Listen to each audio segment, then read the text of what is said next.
Do you have any financial regrets? I know I do.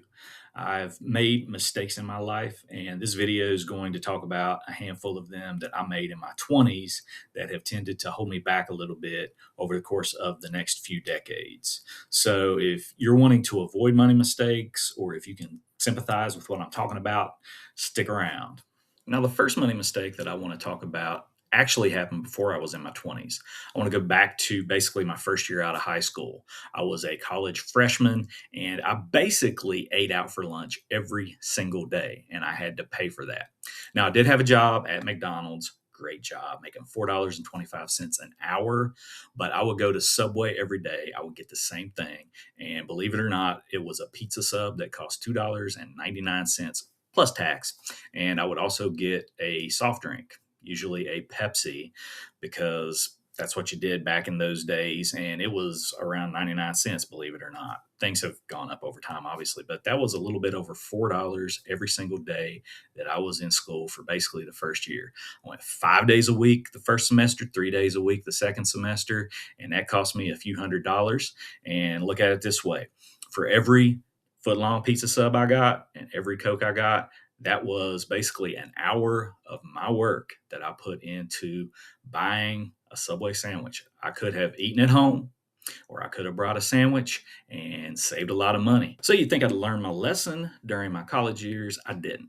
When I got a real job out of college, I worked at the state capitol and they had a cafeteria in the basement. We would go there basically every day and get this, not a joke. I would pay somewhere in the area of $6, $7 a day. And that was several $100s or actually a couple $1,000s over the course of the year. That was basically 3 or 4 days a week. And then on Fridays, we would go somewhere exotic like Applebee's, and that would cost even more. So I ate out a lot for lunch, and that cost me thousands of dollars. And that took away a lot of the money I made from my job, and it tended to hold me back. Now, does that mean that you should never go out to eat? I will go out with friends sometimes. That's fine. Enjoy life. But to go every single day just because you don't want to pack a lunch, that is throwing money down the toilet. That brings us to financial mistake number two that I made early in my life, and that was buying a new car. I got out of college in 1997, and what do? You buy a new car. I had a little bit of money saved up from my job at McDonald's and then later at a grocery store, and I decided that I needed a car because I couldn't continue to drive daddy's car anymore. He allowed me to drive a car to college, but now I needed wheels of my own. So what do? I go into the car dealership and I get talked into buying a new car by the dealer. It wasn't a whole lot more than the used cars that were on the lot. And the idea was, if you're buying a used car, you're buying other people's problems. But I financed $11,000 with $2,000 taken off for a down payment. So roughly $8,000 or $9,000 for that new car. And it was at a 9% interest rate. And I had payments for the first time in my life. If I'd have bought something used that was reliable, I could have saved thousands of dollars, but I decided to buy a green 1997 Ford Escort hot off the lot in May of 1997, right after graduating from college. So that is mistake number two. So, mistake number three is tied directly into mistake number two. And it's tied to it in this way. I was not really in love with the green 1997 Ford Escort, even though I had bought it new. I wanted something that was a little more impressive, something that I liked a little bit better. And I fell in love with a 2001 black Pontiac Grand Am. It looked a lot more sporty, younger, and I went into the dealer to test drive it. I got what I thought was a good deal, something around $16,000, I think it was, and I was ready to trade in the old car for the new car. The only problem was I hadn't paid off the earlier car. This was another new car, and I was upside down. So instead of financing that $16,000, I'm financing $18,000 or $19,000, which puts me in the hole more. My actual monthly payment did not go up a ridiculous amount. I think it was around $260 or something like that. But still, I should have kept the earlier mistake and run it into the ground, because if I pay it off, then I have that extra $207 of cash flow every month. I'd actually been paying extra on it, so it was more like $300 of cash flow a month.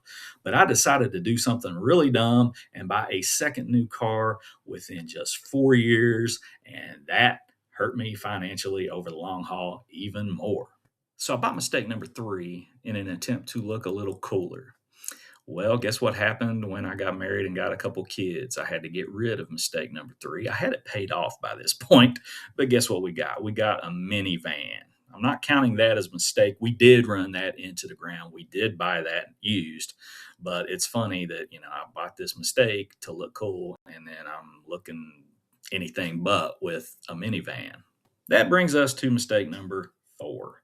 And I'm pretty straight laced. So, unlike a lot of my peers who would go out on the weekends and get tore up from the floor up, if you know what I'm speaking about, they would go to car races and get so wasted that they couldn't remember who won the race, let alone how they got home. I didn't do any of that. I was very straight laced, but I did have one sort of vice that I spent a lot of money on, and it was tied to a dream I had.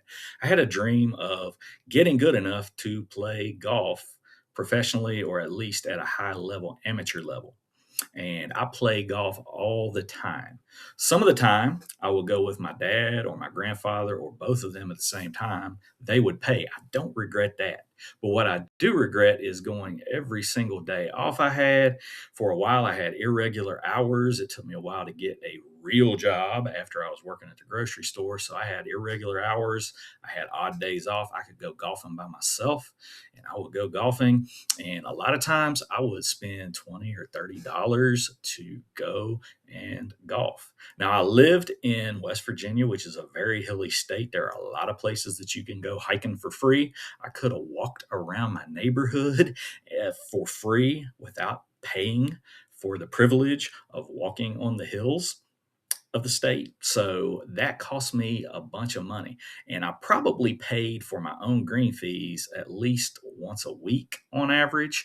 And then sometimes I'd have to go to conferences once I get a real job, and they would go to fairly decent state resorts, and they would have golf courses that were a lot nicer than what I would be used to playing at, and I would pay 40 or $50 for a round.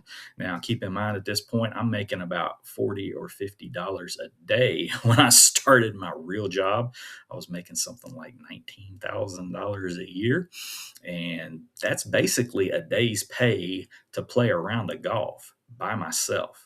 I don't regret playing when I played with my friends or when I played with my dad or my pops. Those were fine. But the days that I did it on my own, it cost me in the long run. And I got so good at golf that I got into the 80s, shooting the 80s, not my age, the 80s. And anyway, that was better than most of my friends, but is nowhere near good enough to play professionally. And I got so into doing other things once I got kids that I played golf not one, not two, but zero times all of last year.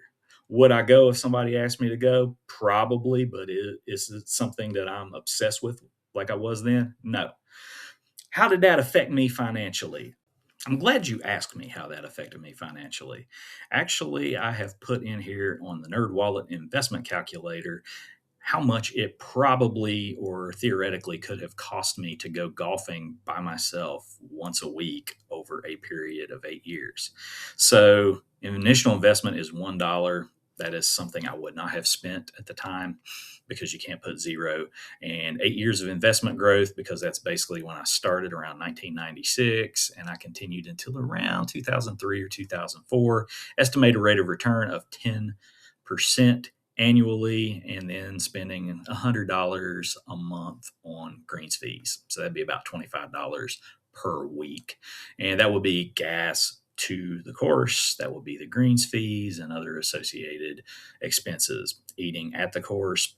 So anyway, at the end of 8 years, I would have had $14,343. Not a life-changing amount, but that was 20 some years ago.